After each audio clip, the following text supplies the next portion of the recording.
Hi, this is Andrew Sears, and in this session I'm going to talk about how faculty can help provide detailed faculty feedback reports on courses.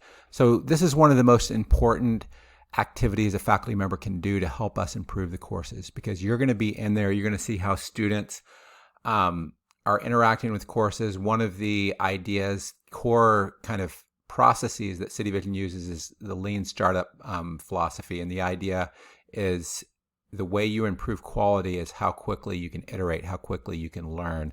And each time we offer a course, we view that as an experiment, and we want to see where did it work, where didn't it work, and we need detailed feedback. So where this fits in is where online teaching and you want to provide more detailed feedback. Now, this can be a path to become a course designer. Part of the reason why is writing this, the competencies that's required for writing this are pretty close to the same competencies as becoming a course designer. You have to have attention to detail and understand, what makes an effective course. So that's where this fits into our faculty development process.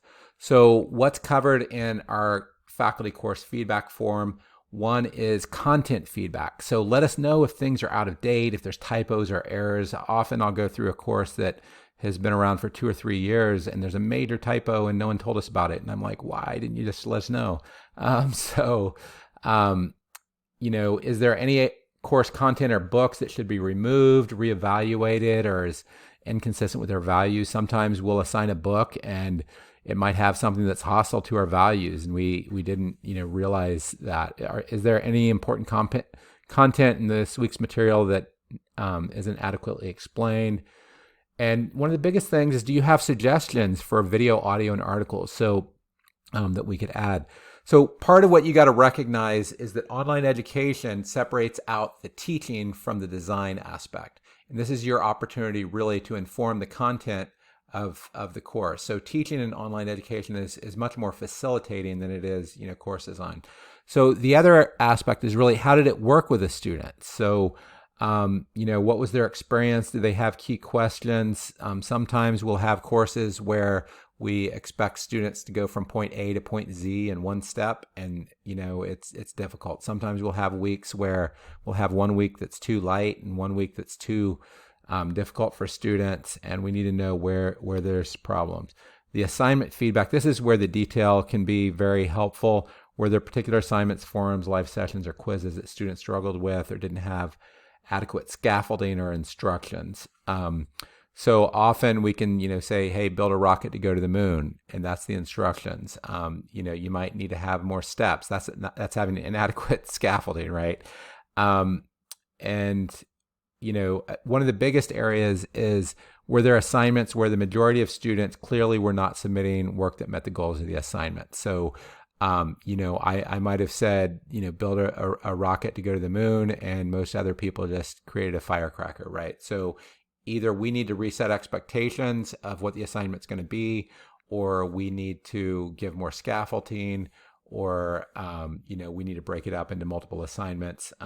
There may be times whenever assignments need to be removed, and providing as much feedback, rewording assignments. And let me talk a little bit about what makes good feedback. So keeping a weekly log, it's going to be current. It's all about the detail, right? So you're going to know the detailed problems as it happens. So keep a weekly log, identify exactly where students are struggling or which specific content is problematic for the course. Where you can, provide a rewrite for portions that need correcting. So to me, it's not that helpful saying this assignment wasn't clear. If you give that feedback and I'm rewriting that, I'm just going to ignore that because I don't know what I need to fix. I don't know why it wasn't clear. I thought it was clear the first time. So trying to rewrite it to make it clear and provide suggested text. If there's problems with attachments or templates, provide an example with corrections made on it. One of the feedback we got had a very extensive Excel spreadsheet, and she made, 20 or 30 corrections to it that helped improve it, and that was helpful. It would have been very difficult to provide all that, as just written feedback. And try to write it as action items or as a spec to a course designer. So could someone easily take your suggestions and modify the course based on them? The other thing is submitting within 2 weeks. So I'm going to go through some examples of effective course feedback forms next. So, and in this, these are going to be in the read section of this. And the way this is going to work is you're actually going to go into submitting the course feedback form, and this will ask you to make a copy. Be sure whenever you make the copy that you actually rename the course up here and you get rid of the words copy of, because and then you can go through. So this is where you would put your weekly feedback. One of the other things that I didn't cover is we're also asking for comments on rubrics. So did the rubrics fit well? Were there areas where we needed rubrics? Sometimes we have plagiarism checking and it's more an annoyance than a help. So should we remove that? And are there any other general comments? We also like to ask if you could tell us, were there any students in your course that didn't have the basic writing capacity for the course? So, if you let us know that, then we can follow up with them and try to get them an English comp course. So as you go into lesson 6, the read, we have examples of effective feedback. So this is Marcy's feedback where, she provided feedback on, some of the assignments. Here she provided some suggestions for books. She talked, some about what went well. She suggested adding some content. So, positive youth development. So she's an expert on this area. So she knows some of the latest terminology that's being used to, add there. Now, in Mickey's case, this is an example of actually how I use her comments, and that she provided these comments, and not everything was I able to implement. And this is typical. We have a few hours to update the course, and sometimes the comments would take would be more of a major revision. So these are the items that I addressed, but she provided very specific language changes. She provided pointed out problems with some of the documents.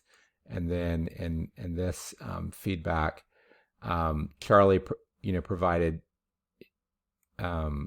changing the questions from very specifically to this. So that makes it easy for me to write that. And then Elhan, he suggested some changes to the grading weights, adding some specific discussion questions. He had some suggestions for YouTube videos. So these are the type of things that you can do to help us improve the courses. As mentioned, we're paying you for another student. So, that's $75 or $100 for a student. And, typically this would take you a few hours to do. So it's, reasonable pay for that. So please help us in this way. This is one of the biggest ways that you can help us to improve the courses with City Vision. Thanks a lot.